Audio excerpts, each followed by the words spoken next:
Hello, I'm Sonali Powar, and in this lecture, we are going to see what are the different data types used in the C language. What first we will see what is meant by data type. And data type means what type of data is allowed to store in that particular variable, and also the number of bytes required for that variable is calculated by using data type of that particular variable. Now, the data types are classified into three parts. First one is a primitive data type, second one is a derived data type, and third one is a user-defined data type. So the primitive data type, it means it is a basic data type, or you can say it is a fundamental data types which are available in the C language. And derived data type, it is a derived from this basic data type, so it is a called as a derived data type. And last one is a user defined data type. It means user going to define or user going to customize the data type. So we will see all these types one by one. First, we will see primitive data types. It is also called as a fundamental data type, basic data type, and also it is called as a built-in data types also. Now, there it contains the integer data type, character, float, double, void. These are the primitive data types. In that, first is an integer data type. To declare the any variable of integer type, the int keyword is used to declare the variable. Now, when you declare the variable of integer type, it requires the 2-byte memory. So, integer data type can be long int, short int, signed int, unsigned int. So, these long, short, signed, unsigned, it is called as a qualifiers which are used with this integer data type. Now, what is meant by signed and unsigned? This from the name itself you will get to know that in the sign int it is you can store only positive integers, and in the sign int we can store the positive and also negative numbers. And what is the difference between long and short? There is a difference between what is the range it can store. The long int obviously stores the large range of the numbers than the short int. The next data type is a character data type. This data type is mostly used to store the character data. It is able to store only one character. Suppose you declare the variable of char data type. The char keyword is used to declare the data type, this data type. So it requires the 1-byte memory and it is able to store the character data. Now next one is a float data type. This is used to store the decimal number, means जो number रहते हैं suppose 60.30 like that, means you can say to store the percentage. For that we can go with this float data type, and it requires the 4-byte memory. And with the float data type you can use long, short qualifiers with the float data type. Next one is a double data type. This is also used to store the decimal number, but the range of a double data type is large than the float data type, and it requires the 8-byte memory. Now next one is void data type. Void means empty data type. Suppose you are declaring one function and this function is not returning anything to you, that time a return data type of that function is a void. Void specifies that that function is not returning anything. So for in such a cases we can go with this void data type. Next, we will see one table which contains the commonly used data types, and what are the keywords used to declare that data type, what are the format specifier used for that particular data type, what is the size and what is the data range of that data type. In that, first we will see the char data type. Suppose you want to declare the character data type, char keyword is used. And %c is a format specifier, or it is also called as access specifier, is used with the char data type. Means suppose you want to display character value, suppose you want to read the character value from the user. In such a cases, in the printf and scanf, this %c is used when you want to read and write the character value.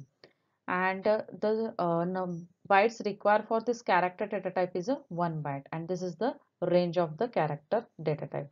Next one is a unsigned char. In this case also it requires it have a percent %c format specifier.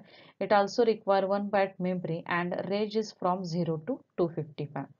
Now, next one is to declare the integer data type. The int keyword is used and percent is a format specifier and 2 byte is required for 2 byte memory is required for the integer data type, and this is the data range. Next one is a unsigned int. So here you have to use the percent use format specifier to print the unsigned value, and it also requires the 2 byte memory, but it is able to store only positive value because it is an unsigned int. Now next one is a long int.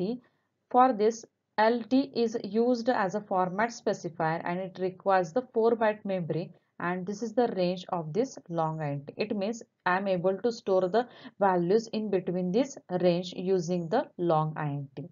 Now next is a float data type. For that, %f is used to access the float value or to read the float value, and it requires the 4 byte memory, and this is the range of this float data type. And double data type, for that, lf is used as a format specifier and 8 byte is used to store the double data type, and this is the range of double data type. Now here you can see each and every keyword is in the small letter. Means suppose you want to declare the character data type, here C is means all letters are in the small, means all letters are the small. Now next one is the derived data type. What is meant by derived data type? The derived data type is derived from the basic data types. What are the basic data type? Integer, float, character, double.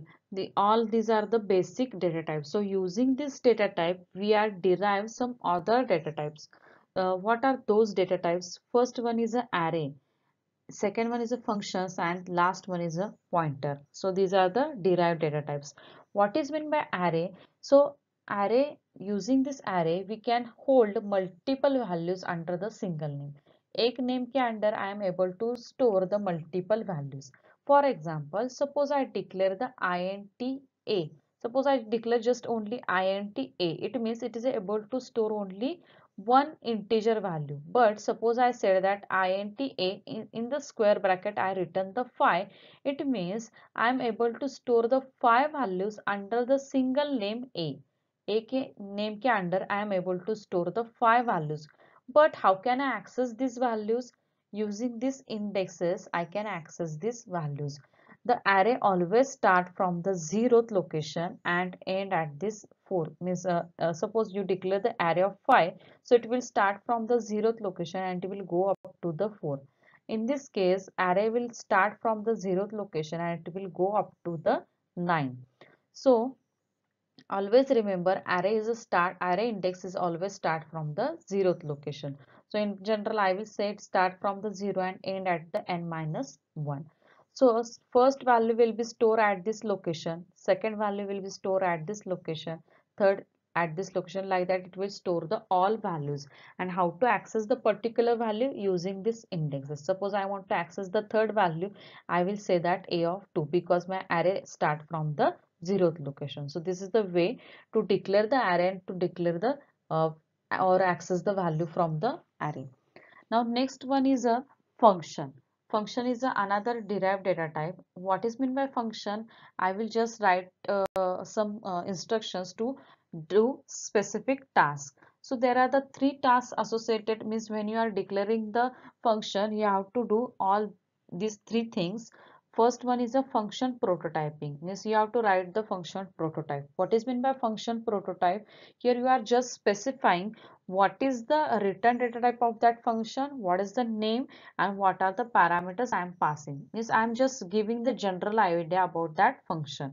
And what is meant by function definition? Here I am actually writing the function. What are the steps I am going to follow in that particular function? I am just writing that code. That is called as a function definition. And last one is a function call. Means my function is ready. Now I am going to call that function. When you call the function, then only it will the instruction under that function will be executed.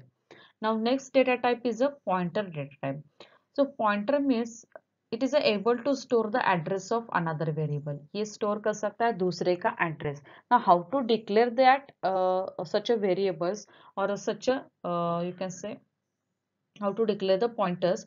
Now see, suppose you declare the intn. It is a normal variable. It is able to store the value of integer type because I said that intn. It means it is able to store the integer value. Now, but suppose I just declare the int star p. Suppose you use this star operator here. It means it is a pointer. So how to declare the pointer? Using this star operator, we can declare the pointer, and this is not able to store simple value. It is able to store the address of another variable. And how to access the address of another variable? Using this ampersand I can access the address of another variable. Now see, suppose here I just declare the int n is equal to 10. It means n is a normal variable and I am just putting the 10 value into the variable n. Now after that, I suppose I declare one pointer int star p is equal to ampersand n. It means this is a p which is able to store the address of variable n. Suppose this is the variable n and this is the content of my n and this is the address location. So see, suppose you want to store anything in the computer, you require the memory. Suppose you want to store some song on your computer, you require some memory. Like that, suppose I want to store the 10 value, you require the memory. And suppose you computer allocates this memory for the n, so through this name n I can access this memory. Now n has the address. This is the address of n and this is the content of n. Yes, you can say this is the value of n.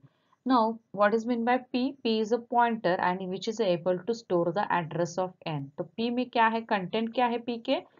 3000 is the address and which is a store into the p. So this is the content of p and p also has its own address. अभी p ये जो है it is storing the 3000. तो ये 3000 store करने के लिए कहीं पे तो मेमोरी लगेगी उसको. So p pointer is also required some memory to store the address of another variable. Pointer के लिए भी मेमोरी लगती है दूसरे का एड्रेस स्टोर करने के लिए. So this is the address of my pointer. You can say this is the address of pointer. तो पॉइंटर पी के लिए एड्रेस है 2000 बट ये कंटेंट इसके क्या है, ये दूसरे का एड्रेस स्टोर करा है. Means it is storing the address of an. यहाँ पे this is the statement p is equal to ampersand n.